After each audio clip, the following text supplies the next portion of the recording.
शोध प्रतिष्ठानच्या अध्यक्षा माजी आमदार आमच्या भगिनी सुलभाताई खोडके, आपल्या विभागाचे आयुक्त श्री बनसोड, टाइम्स ऑफ इंडियाचे ज्येष्ठ पत्रकार आणि राजकीय संपादक श्री प्रफुल्ल मार्कोबार, अमरावतीचे पोलीस आयुक्त श्री अजित पाटील, जिल्हाधिकारी Rahul Mahiwal,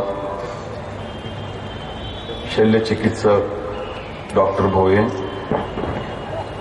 all India senior citizen दिल्लीचे अध्यक्ष डी.एन. चापके, महाराष्ट्राचे उपाध्यक्ष अण्णासाहेब टेकाडे, उपमहापौर नंदकुमार वराडे, अमरावती जिल्हा राष्ट्रवादी काँग्रेसचे अध्यक्ष श्री विजयराव भिसे, ज्येष्ठ नागरिक संघाचे शहराध्यक्ष बाबासाहेब बोरखेडे, IBM लोकमतचे bureau chief Shri Ashish Jadhav, G24 bureau chief Deepak Bhatuse, सकाळचे ज्येष्ठ पत्रकार संजय मिस्किन, तरुण भारतचे उपसंपादक शिवराय कुलकर्णी, दैनिक दिव्य मराठीचे ब्युरो चीफ नितीन पलटणकर, व्यासपीठावर आणि समोर उपस्थित असलेले समाजकारणामध्ये राजकारणामध्ये काम करणारे सगळे कार्यकर्ते, मोठ्या संख्येने उपस्थित असलेले ज्येष्ठ नागरिक, माझे सहकारी मित्र श्री संजय खोडके, त्यांचे सगळे सहकारी, अमरावतीमधले सगळे पत्रकार बंधू आणि भगिनींनो, मी सुरुवातीलाच स्वर्गीय विनायकराव खोडके यांच्या पवित्र स्मृतीला आपल्या सगळ्यांच्या वतीने विनम्र अभिवादन करतो. आज ज्येष्ठ नागरिकांचा सत्कार सोहळा शोध प्रतिष्ठानच्या वतीने आयोजित केलेला आहे. मी महाराष्ट्रामध्ये अनेक ठिकाणी कार्यक्रमाला जातो, पण ज्येष्ठ नागरिकांचा होणारा हा राज्यामधला आतापर्यंतचा सगळ्यात मोठा कार्यक्रम आपल्या सगळ्यांच्या उपस्थितीमध्ये आज इथं होतोय. गेली 10-15 दिवस श्री संजय खोडके यांच्याकडून या परिसरामध्ये ज्येष्ठ नागरिकांच्या साठी काम करणाऱ्या संस्थांच्या बद्दल, ज्येष्ठ नागरिकांच्या बद्दल ज्या भावना व्यक्त होत आहेत आणि ज्येष्ठ नागरिकांचे प्रश्न सुटावेत म्हणून ज्यांनी धडपड केलेली आहे, त्या संजय खोडकेंचे प्रयत्न बघितल्यानंतर मार्कोबारजी, आपण त्यांना एखादी पदवी द्या म्हणून मला सांगितलं, तर मी आज संजय खोडकेंना एकच पदवी देईन, विदर्भाचा श्रावणबाळ. चालू वर्षी आमच्या राष्ट्रवादी काँग्रेस पक्षाने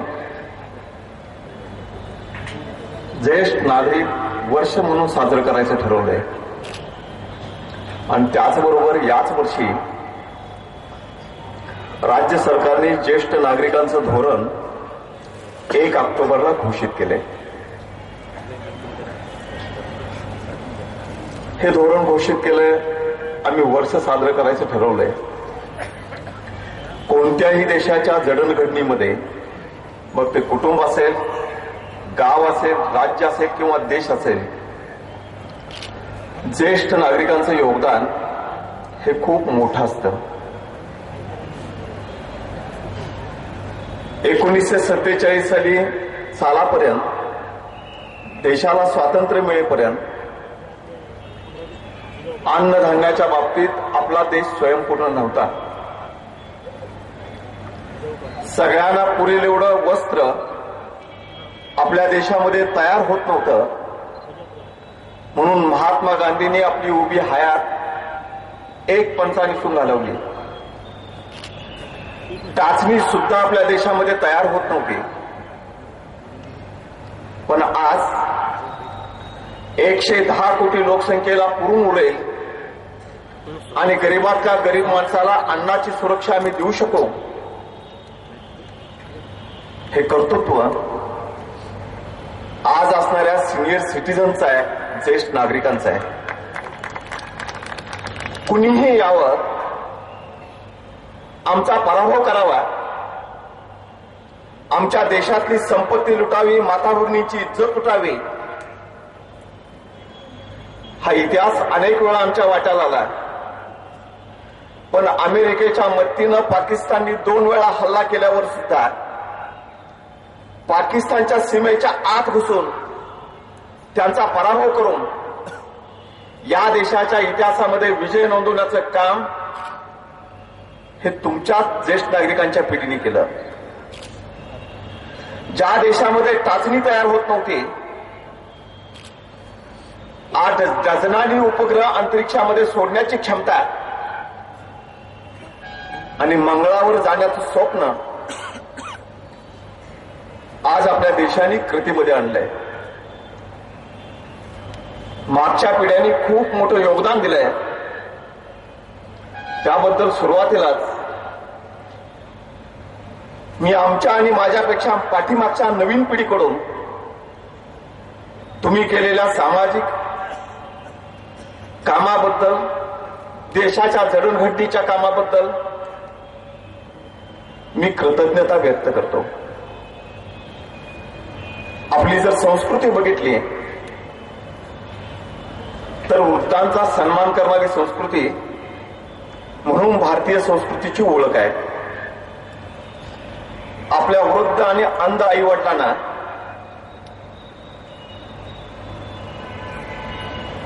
तीर्थक्षेत्राचं दर्शन घडावं म्हणून खांद्यावर न घेऊन जाणारा श्रावण बाळ प्रत्यक्ष विठ्ठल भेटीला आल्यावर सुद्धा तुझ्या इतकंच माझ्या आई वडिलाची सेवा महत्वाची आहे म्हणून त्याला सुद्धा तिष्ठत ठेवणारा आणि विटेवर उभा राहा म्हणून सांगणारा श्रावण बाळ ही आपली संस्कृती आहे. जुनं ते सोनं असं आपण नेहमीच म्हणतो. पिकलं फळ अधिक गोड असतं हेही आपण मान्य करतो. मधाचं पोळं असतं, त्या मधमाशांचं नेतृत्व राणी माशी करते, की जी पोळ्यामधली सगळ्यात सिनियर माशी असते. मला या निमित्ताने महाभारतातला एक प्रसंग आठवतोय. युद्धात पितामह भीष्म शरशय्येवर म्हणजे बाणाच्या शय्येवर झोपलेले होते. सगळ्या अंगाची चाळण झालेली होती. कौरवांना युद्धात अपयश आलं होतं. राज्य पांडवांनी जिंकलं होतं. युधिष्ठिराला राजगादीवर बसवल्यानंतर श्रीकृष्णाने सगळ्या पांडवांना सांगितलं की भीष्म मृत्यूशय्येवर आहेत, त्यांचं जाऊन आपण दर्शन घेऊ, आशीर्वाद घेऊ. श्रीकृष्णासह सगळ्यांनी जाऊन त्यांचं दर्शन घेतलं आणि भीष्माने श्रीकृष्णाला विनंती केली की मला यातून आता सोडव, मला जीवनातून मोकळं कर.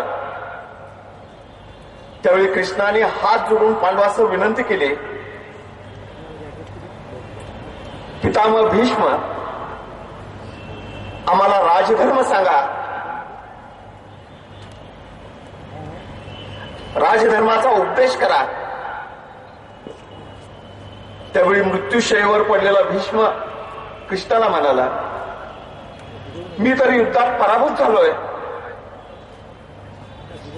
माझ्यापेक्षा तुझ्याकडे शक्ती आणि ज्ञान जास्त आहे. मी तुला काय राजधर्म सांगणार. त्यावेळी कृष्ण भीष्माला म्हणाले की जरी आमचा युद्धामध्ये विजय झाला असला, जरी आमच्याकडे शक्ती आणि ज्ञान अधिक असलं, तर तुमच्याकडं आमच्यापेक्षा अनुभव जास्त आहे आणि तो आमच्या शक्तीपेक्षा श्रेष्ठ आहे. जीवनात अनुभवाचं महत्व कृष्णाने सुद्धा सांगितलं होतं.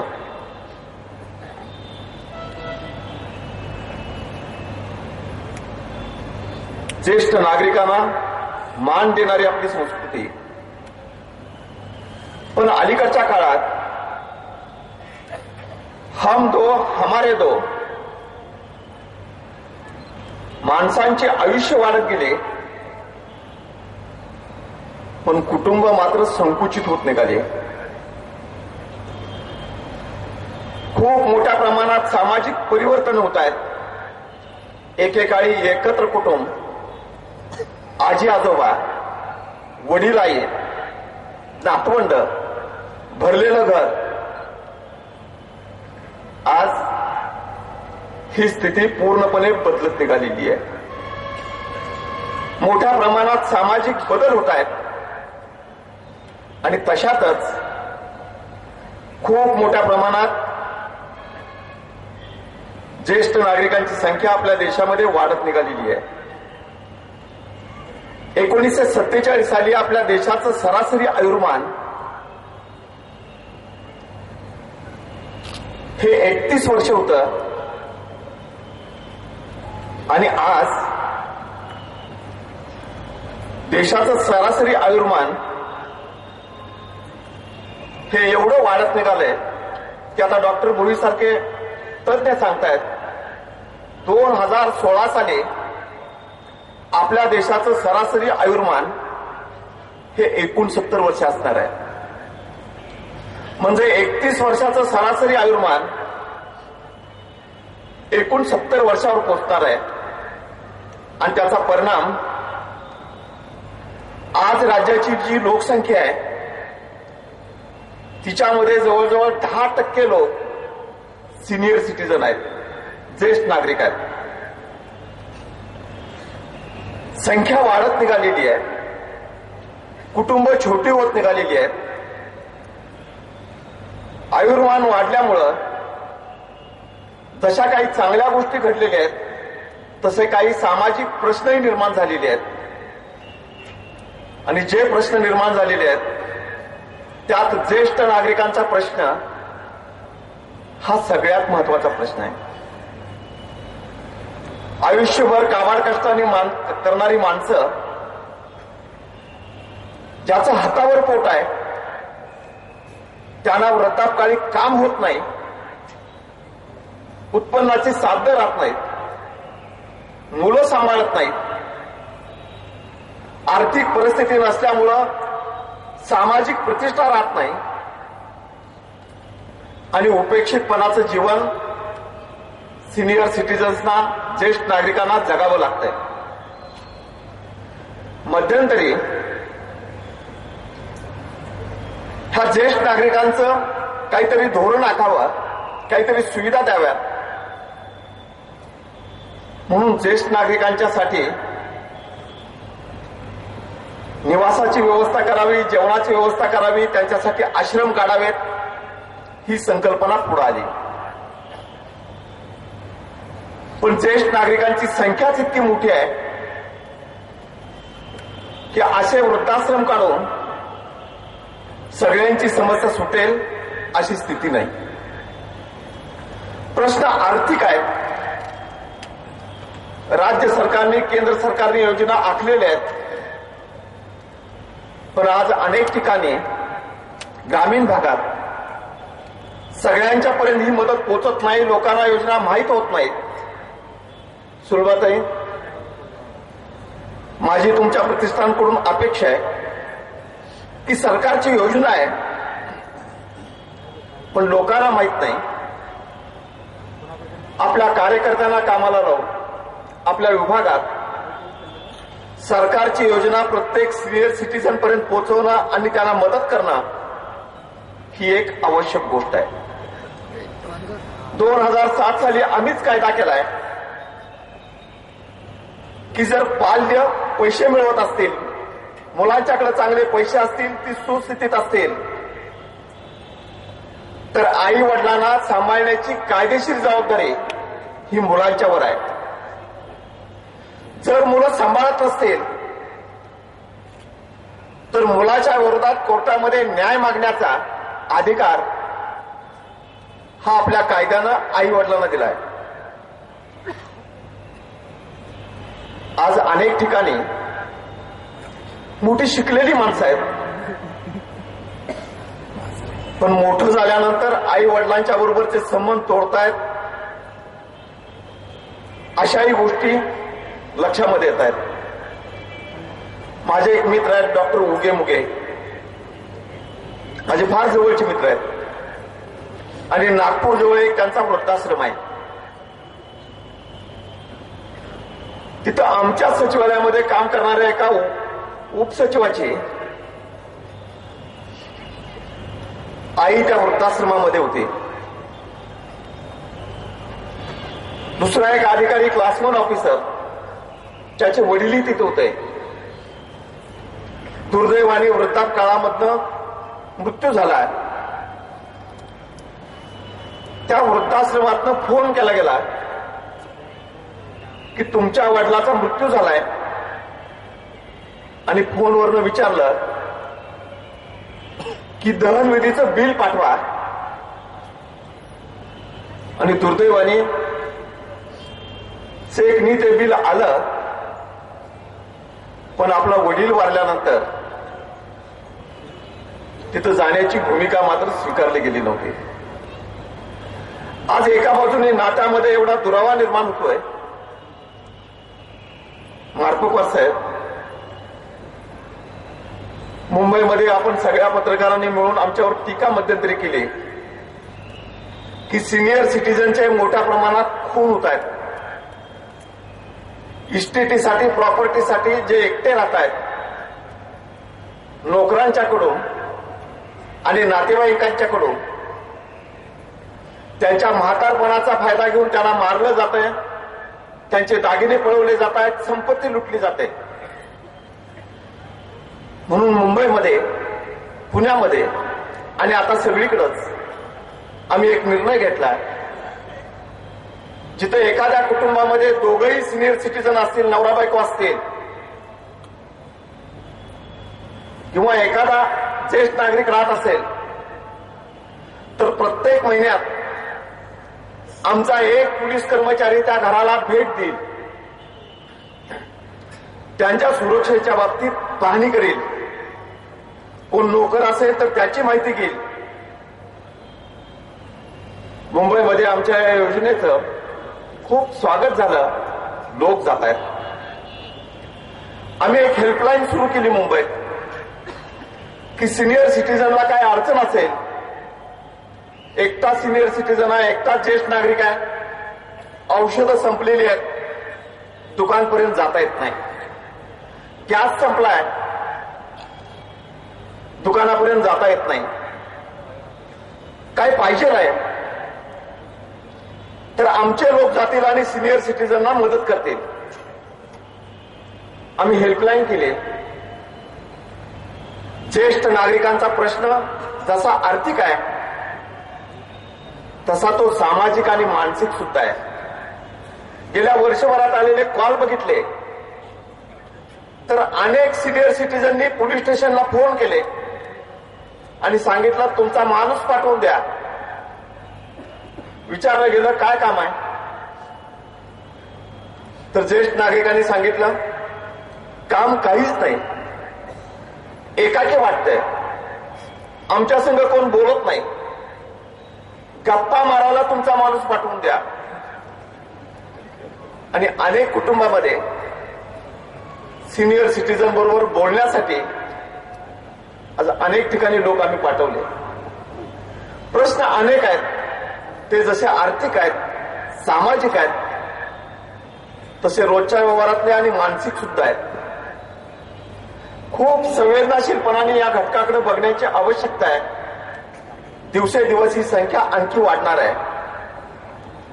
आजचा प्रत्येक तरुण न चुकता ज्येष्ठ नागरिक होणार आहे.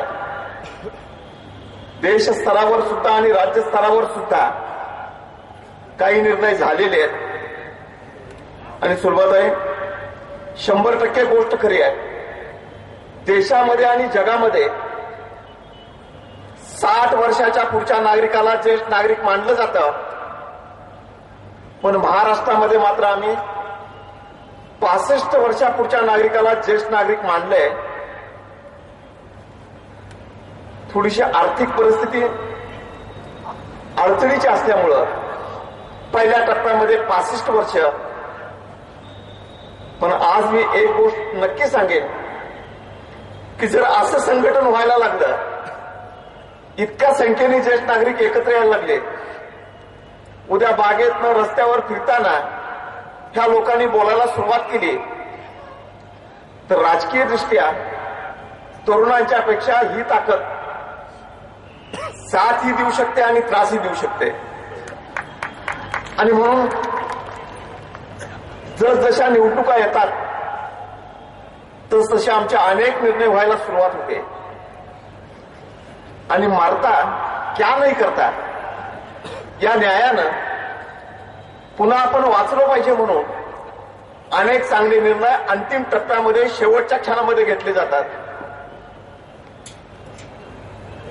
उतार वयामध्ये आणि ज्येष्ठ नागरिक अनेक चांगले निर्णय घेतात. आता 5वं सरकारचं वर्ष, सरकारचं 5वं वर्ष हे ज्येष्ठ वर्ष आहे.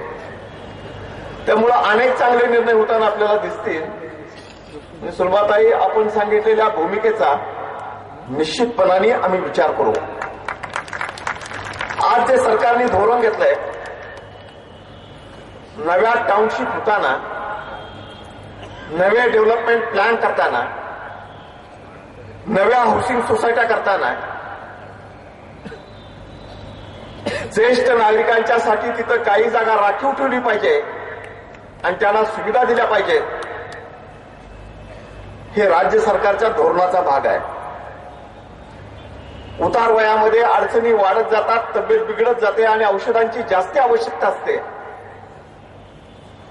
ज्येष्ठ नागरिकांना खासगी दवाखान्यांना आवाहन करणं आणि सरकारी दवाखान्यामध्ये प्राधान्य देणं हा राज्य सरकारच्या धोरणाचा भाग आहे. त्यामुळं आरोग्यविषयक त्यांची काळजी घेणं, त्यांना कोणी त्रास देत असेल, त्यांना कशाचा त्रास होत असेल तर समुपदेशन करणं, त्यांना मदत करणं हाही आमच्या धोरणाचा भाग आहे. सरकारच्या जेवढ्या म्हणून योजना आहेत त्या योजना राबवताना ज्येष्ठ नागरिकांना प्राधान्य देणं, ह्या गोष्टी आम्ही ठरवून घेतलेल्या आहेत आणि प्रत्येक विभागाला या बाबतीत आदेश केलेले आहेत. मी माननीय मुख्यमंत्र्यांच्या बरोबर बोलून या धोरणाची काय कार्यवाही झाली याचा राज्यस्तरीय आढावा आम्ही घेऊन धोरण डिक्लेअर केलं आणि पुन्हा काहीच घडलं नाही हे ज्येष्ठ नागरिकांच्या बाबतीत आम्ही होऊ देणार नाही.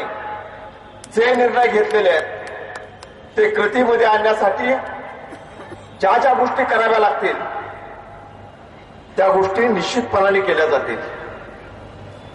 मी राज्याचा गृहमंत्री आहे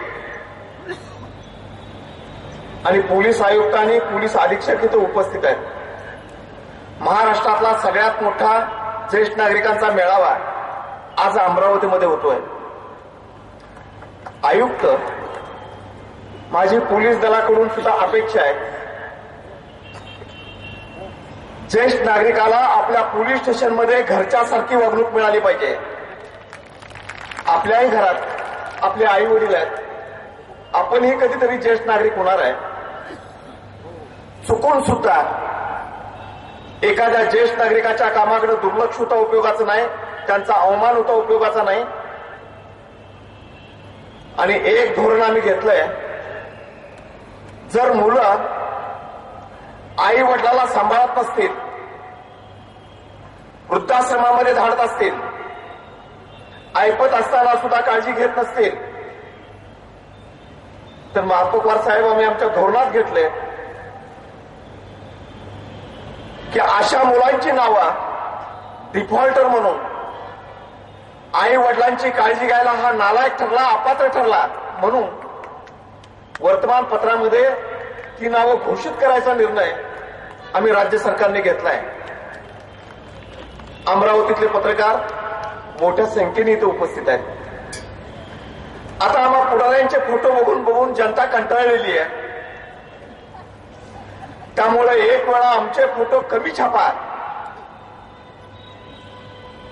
पण जे आई वडिलाला सांभाळत नाहीत ते चेहरे समाजाला दाखवण्याचं काम माध्यमांनी सुद्धा करावं, वर्तमानपत्रांनी सुद्धा करावं. शेवटी प्रत्येक माणसाला प्रतिष्ठा हवी असते. काही जण प्रेमाने आई वडिलांचा सांभाळ करतील, पण ज्यांना प्रेमाची भाषा कळतच नाही त्यांच्यासाठी अशा मार्गाचा सुद्धा अवलंब केला जावा. मी सिव्हिल सर्जन इथं उपस्थित आहेत, तुम्ही आणि कलेक्टर अमरावती शहरामधल्या सगळ्या डॉक्टर्सना पाचारण करा, विनंती करा. आणि सिनियर सिटीजनची काही ट्रीटमेंट असेल तर त्यात काही ना काही प्राधान्याने सवलत देण्याची भूमिका खासगी डॉक्टरनी जर घेतली तर सिनियर सिटीजन्सना आणखी मदत होऊ शकेल. आणि माझी खात्री आहे तुम्ही आवाहन करा, 100% प्रतिसाद मिळेल. आज मोठ्या संख्येने सिनियर सिटीजन इथं उपस्थित आहेत. ताई, आपला उल्लेख मार्कोपार साहेबांनी अचूक शब्दामध्ये केला. खूप चांगलं काम केलं होतं, पण लोकशाहीमध्ये नेहमीच चांगल्याला चांगलं म्हटलं जातं असं होत नाही. सूर्याला सुद्धा कधीतरी ग्रहण लागतं, चंद्रालाही ग्रहण येतं. जगाला प्रकाश देणारा सूर्य सुद्धा काही वेळा ढगाकडून अडवला जातो, पण ढग हे कायमचे नसतात, ग्रहण हे कायमचं नसतं. कधीतरी ते दूर होतात आणि स्वच्छ प्रकाश पडतो.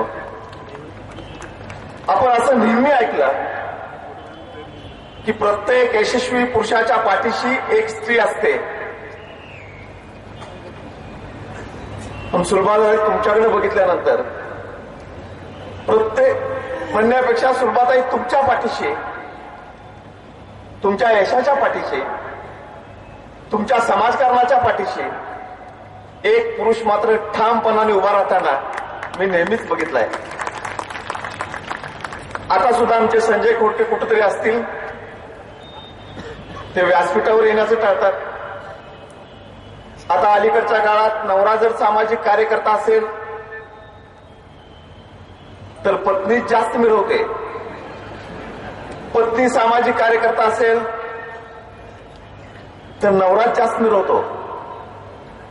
पण इथं मात्र खूप वेगळं आहे.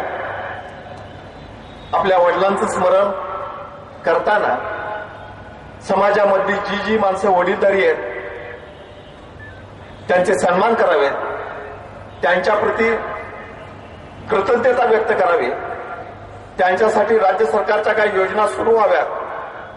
आणि आज इथं जे मुंबईत आलेले पत्रकार आहेत, नागपूरमधून आलेले जे पत्रकार आहेत आणि अमरावतीचे जे पत्रकार आहेत, यांनी सिनियर सिटीजनचे प्रश्न मांडायला सुरुवात जर केली तर मला वाटत नाही महाराष्ट्रातला कुठला प्रश्न यांचे प्रश्न मांडायला पाठीमागे राहील. सगळी ताकदीची माणसं आज इथं बोलवलेली आहेत आणि एका योग्य प्रश्नावर आपण सगळे एकत्रित जमलाय. सिनियर सिटीजनचे, ज्येष्ठ नागरिकांचे आज खूप प्रश्न आहेत. हा प्रश्न दिवसेदिवस मोठा होत जाणार आहे. म्हणून आजच याच्यावर काही मार्ग काढण्याची आवश्यकता होती. आणि नेमकं त्यासाठीच आज आपण खऱ्या अर्थाने सिनियर सिटीजनचा हा महामेळावा घेतलाय असं म्हटलं तर चुकीचं ठरू नये.